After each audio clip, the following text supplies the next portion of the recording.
estaba dentro de su conciencia hacer. Y esto le valió, obviamente, la enemistad de Díaz Ordaz. El 2 de octubre, poco antes de que comenzaran los Juegos Olímpicos en la Ciudad de México, el gobierno reprimió violentamente una manifestación en la Plaza de las Tres Culturas en Tlatelolco, con resultados trágicos. En aquel momento, la rebeldía estudiantil fue atribuida a las ideas del comunismo internacional. Tal vez fue una suma de factores y la precipitación de los acontecimientos, pero el 2 de octubre de 1968 se convirtió, a partir de entonces, en una fecha emblemática para la educación, los estudiantes y la historia misma del país.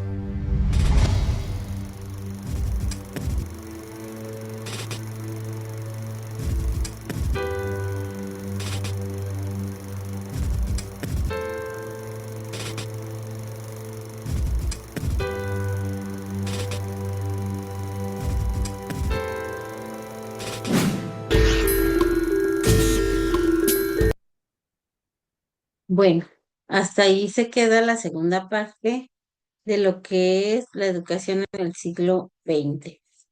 Y no están ustedes para saberlo, pero yo conocí en las idas a México a un comandante que participó en esta parte de,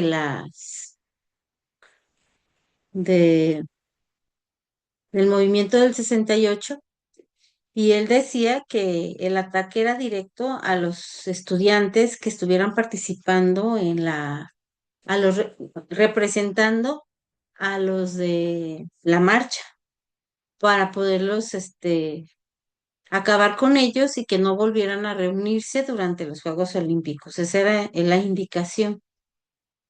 Cuando el gobierno dice que no era la indicación atacar, que la indicación era nada más pues separarlos o llevarlos presos o de alguna forma disuadirlos a que no siguieran en la marcha. Pero no, él decía que era un ataque directo. O sea, a la persona que les digo que, pues en ese entonces era alguien confiable, que me estaba comentando que todo lo que pasó, pues en el ámbito del 68 fue una plática larga, muy bonita, que, que tuvimos de esa, eh, de lo que pasó en el 68. Entonces, pues hay muchas versiones. Y una de las versiones la van a encontrar ustedes en la página de Conalitec, en el catálogo de libros de secundaria, está lo que es, a ver, déjame ver dónde está, en cualquier grado, un libro sin recetas, que es la fase 6. Este. En esta fase 6 hay una historia educativa que cuenta ahora. Esto que estamos viendo. Estamos hablando de una presentación de la historia de la educación en México de la UNAM, pero esta historia de la UNAM, de la educación en México, es del 2014, ¿sí? Esta historia de Conalitec es del 2022. Entonces, si hacemos un recuento del 2014, quién estaba en el poder, pues cada quien cuenta la historia, ¿verdad? Desde su punto de vista o desde su percepción. Aunque la UNAM, pues sigue siendo autónoma o imparcial, podemos decirle así, pero de todos modos tiene una perspectiva dentro de la historia. Aquí, en este libro, en esta historia donde dice soñaron con asaltar el cielo, esa historia es la historia educativa desde la perspectiva del 2022. Quien tenga oportunidad de leerla, se las recomiendo mucho. Nosotros por lo que es la parte del programa que tenemos que terminar de ver, no la vamos a leer, pero sí viene como según desde la revolución, después de la Revolución Mexicana, se construyó la educación en México con la perspectiva, como les digo, de el sistema político de gobierno que tenemos ahora. También habla del movimiento del 68, habla también del sindicalismo que nos estaba hablando la UNAM, de todo lo que, cómo se fue formando, quiénes eran los representantes. eh, es como una opinión de que recuperemos a partir de todo lo que Porfirio Díaz hizo y dejó de hacer, de lo que en su momento José Vasconcelos también hizo, resalta precisamente lo que yo les decía de Torres Bodet también. Esta es la historia de la educación desde la perspectiva de la política de hoy, ¿sí? Aquí está. Miren. Ya tenemos independencia general, digamos qué hacer con ella. En cuanto a la independencia general, habla sobre todo de la independencia de programas, o sea, ya no dependemos de programas extranjeros, estamos realizando en el proceso del 2022 en adelante, cuando se inicia un nuevo programa para México, es ya un programa mexicano, por eso dices, tenemos independencia ya, ya no tenemos programas extranjeros. Sí tenemos personas extranjeras que están apoyando a la realización de programas mexicanos, pero no lo están haciendo, lo estamos haciendo todos los maestros año con año con el programa analítico. Pero aquí está la enseñanza desde la historia hasta el presente, pero esta parte es la historia de la educación, como les digo, desde, aquí dice la reforma educativa desde el 2013, toda la historia contada para llegar a lo que tenemos ahora, nuestra nueva etapa, ¿verdad? Del 2013, 2012, más o menos, que es cuando empezó todo esto, y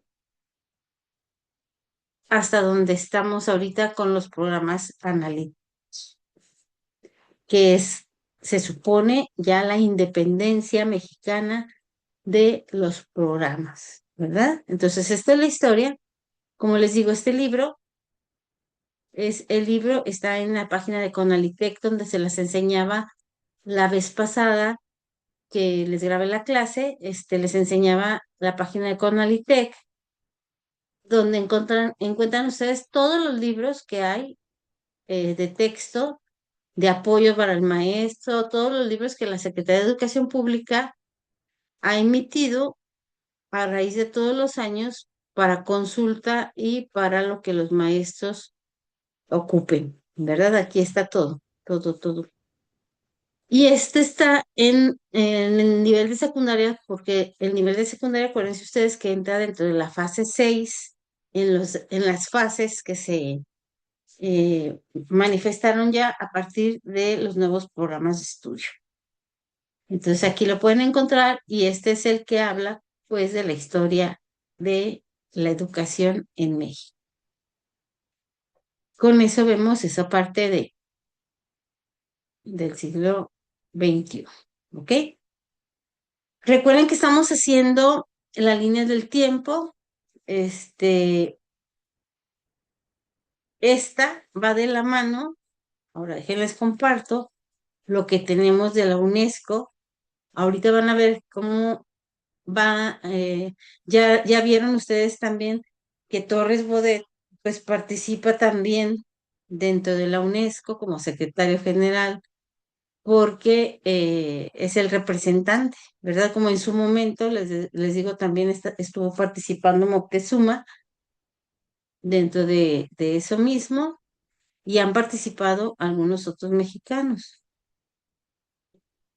¿Para qué? Pues para estar, como participan, es que todos los países deben de tener representantes porque a fin de cuentas esos mismos representantes son los que van a llevar lo que sería la parte de las opiniones en cada país, ¿no?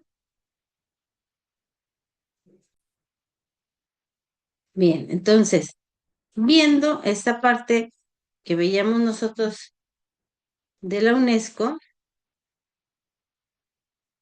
fíjense en las épocas y en los años que acabamos de ver. La UNESCO se constituye en 1945. O sea, primero se hace la ONU y luego se hace la UNESCO.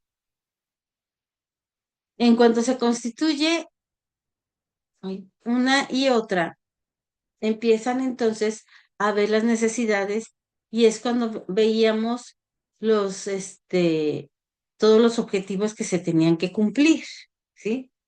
Entonces, dentro de los objetivos, recuerden ustedes que veíamos lo primero, el fin de la pobreza, luego el hambre cero, la salud y bienestar.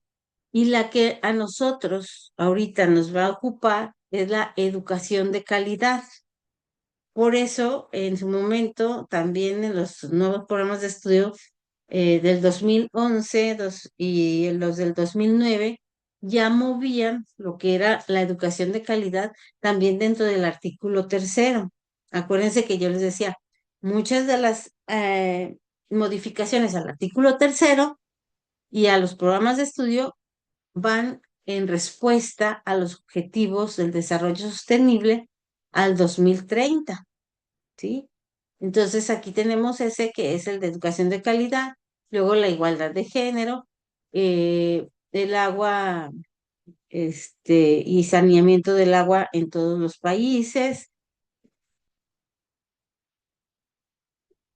Acá tenemos el de energía sostenible, el trabajo decente en todos los sectores y en el crecimiento económico de los países, las industrias, pero ya en innovación, infraestructura y tecnología, la reducción de las desigualdades, o sea, ya en un parámetro de igualdad hombre-mujer, lo que serían las ciudades y comunidades sostenibles, la producción y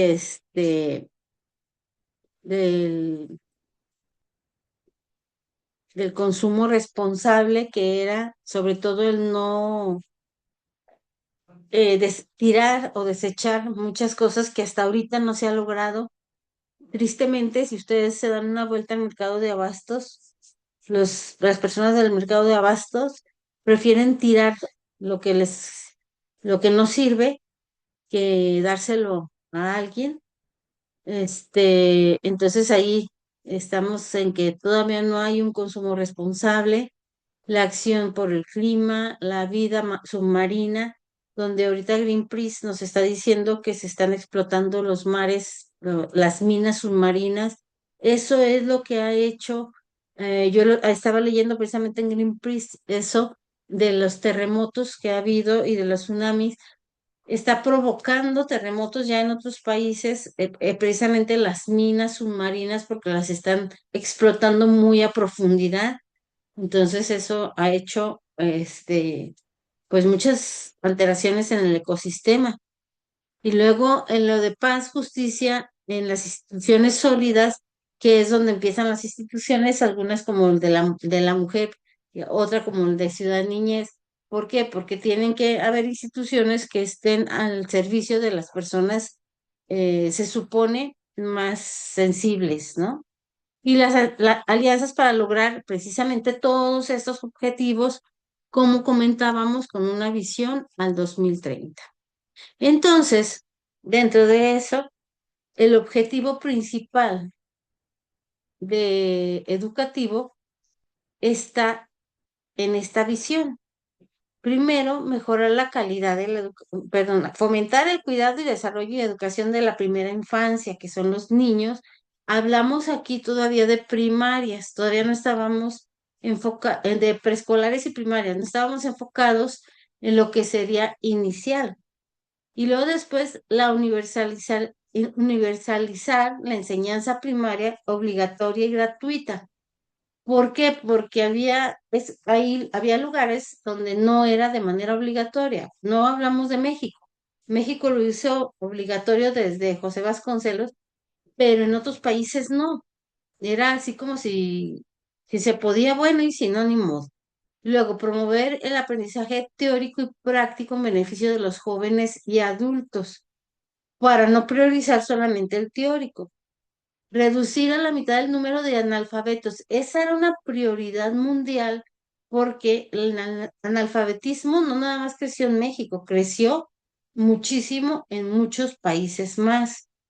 Y luego suprimir la disparidad en 2005 entre niños y niñas. Acuérdense que apenas estábamos viendo ahorita en el siglo XX, o sea, 1900, ¿qué dijo? 68, 69, que ya empezaban las escuelas mixtas.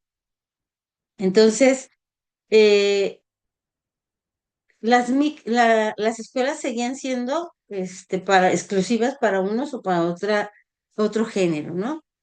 Entonces se quería al 2015 lograr precisamente la igualdad que sí se está haciendo en México, sí, en otros países todavía no, y mejorar la calidad de la educación que sigue siendo la parte del objetivo número 4 de la UNESCO, ¿sí? En ese sentido, entonces, se constituye la UNESCO, se declaran los derechos humanos, la Conferencia Internacional de los Adultos, de la educación de los adultos, porque acuérdense que antes de todos estos años, muchos adultos, muchos niños, muchos jóvenes, pues no accedieron a ninguna clase de educación, no sabían leer ni escribir. Entonces eran muchísimos los adultos que eran analfabetas. Y se abrieron escuelas, inclusive ya como creo como en el 75 más o menos, las escuelas primarias y secundarias de todo el país de México, de todo el estado, estaban abiertas para la educación de adultos, precisamente para acabar con el analfabetismo en México. Y fue como una sugerencia por parte de la UNESCO. Por eso, en esta época, dice, hacia la segunda conferencia, ya en Canadá, se habló sobre la educación de adultos, donde se tenían que abrir las puertas para que se pudieran alfabetizar, o sea, enseñarlos a leer, escribir y mínimo tener su certificado de primaria. Entonces, los adultos en esas escuelas, tanto primarias y secundarias, estudiaban para atraerlos, no solamente estudiaban primaria y secundaria, les daban primaria, secundaria y luego les daban un diploma, por ejemplo, de enfermería, si querían seguir con alguna actividad, como las escuelas del trabajo ahorita, que tienen enfermería, electricidad, o sea, no había escuelas del trabajo para el trabajo, eran las primarias y secundarias las que hacían de escuelas para el trabajo y al mismo tiempo para alfabetizar a las personas que no sabían leer ni escribir. Entonces era respondiendo a los estándares internacionales, ¿verdad? Entonces, en la Convención de Nueva York también estaba la parte de la eliminación de todas formas de discriminación, porque recordemos que en estas épocas todavía existía la parte de la separación de niñas y niños, ¿verdad? En el 65 y el Pacto Internacional de los Derechos Económicos, Sociales y Culturales de las Naciones Unidas, donde todos los países iban a aportar según sus capacidades y después esas aportaciones se iban a dividir a los países más necesitados. Entre ellos, México era de los más necesitados, ¿no? ¿Y qué pasaba? Pues le aportaban a México para precisamente acabar con todo el montón de analfabetas que había en el tiempo de Torres Bodet por tanta gente que se fue multiplicando, donde las familias tenían de 7 a 12 hijos, a 14 hijos, inclusive algunas familias, y eso hacía que pues no tuvieran las posibilidades de mandarlos a todos a la escuela.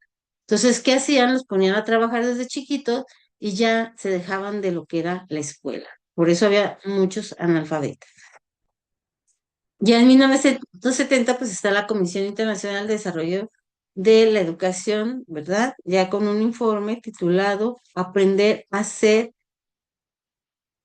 aprender a hacer, ¿sí? Eso ya en cada una de las situaciones en donde se fueron reuniendo todos los secretarios representantes de la UNESCO, pero se reunían por objetivos, ¿verdad? El objetivo de educación, había un representante de cada país. Objetivo de el desarrollo sostenible, había un representante de cada país. El objetivo para finalizar con la pobreza, había un representante de cada país. Entonces no se crean que el mismo representante era para todo.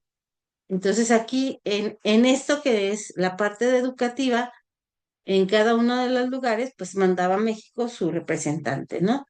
En el 72, en una tercera conferencia, estas son las conferencias nada más, donde ya se habló sobre educación para adultos otra vez, para ver cómo iba el progreso en todo el mundo, porque les digo, México era como por su población, el hecho de los analfabetas que tenía, pero África tenía mucho más y la India también, pero por su pobreza.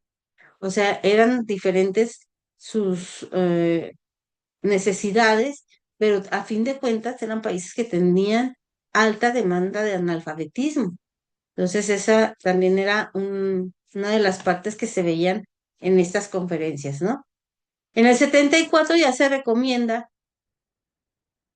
sobre la educación para la comprensión, la cooperación y la paz internacionales y la educación relativa a los derechos humanos y las libertades fundamentales.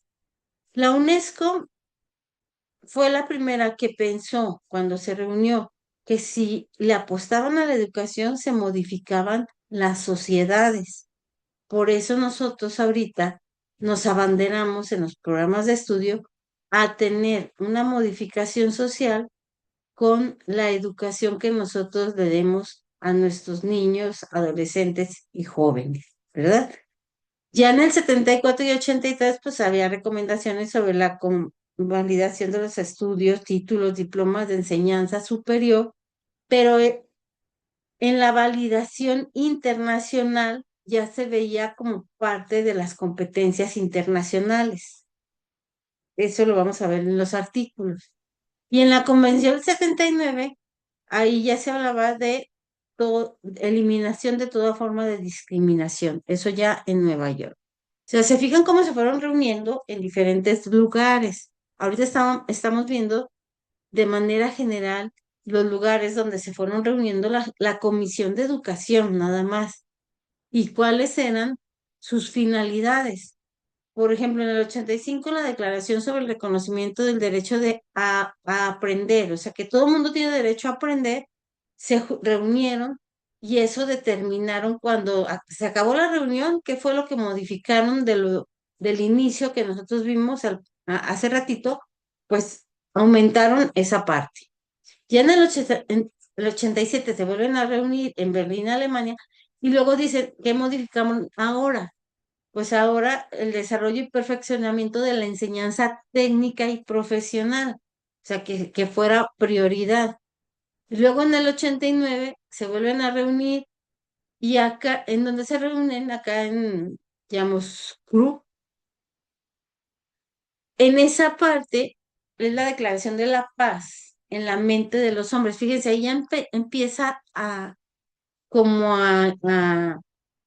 este, a verse la parte de la educación emocional dentro de la educación, ¿sí? En el 89, en Nueva York, se vuelve a ver la parte de los derechos de los niños, porque también se ve que siguen violentando algunos derechos de los niños, como el hecho de que no vaya a la escuela porque el papá no quiere, o las niñas en algunos países, aquí mismo en México, en algunos estados, entonces todo eso. En el 90 se ve la educación para todos, eso en Tailandia. ¿Qué quiere decir educación para todos? Que todo el mundo tiene derecho a la educación, tenga la edad que tenga, ¿no? Entonces, todas estas reuniones hacen los artículos que vamos a ver.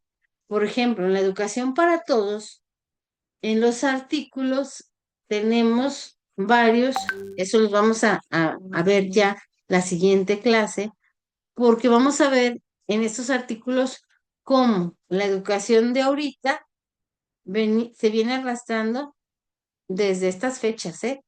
Desde que en cada una de estas reuniones se les dijo educación para adultos, se les dijo para la cooperación y paz internacional, se dijo que tuviera validación no solamente nacional, sino internacional, y luego que se acabara con la discriminación.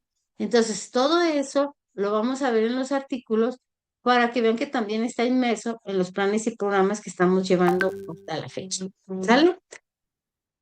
Pues eso sería todo por hoy, chicos. Nos vemos la siguiente semana de manera presencial. Que tengan muy bonito fin de semana, que descansen.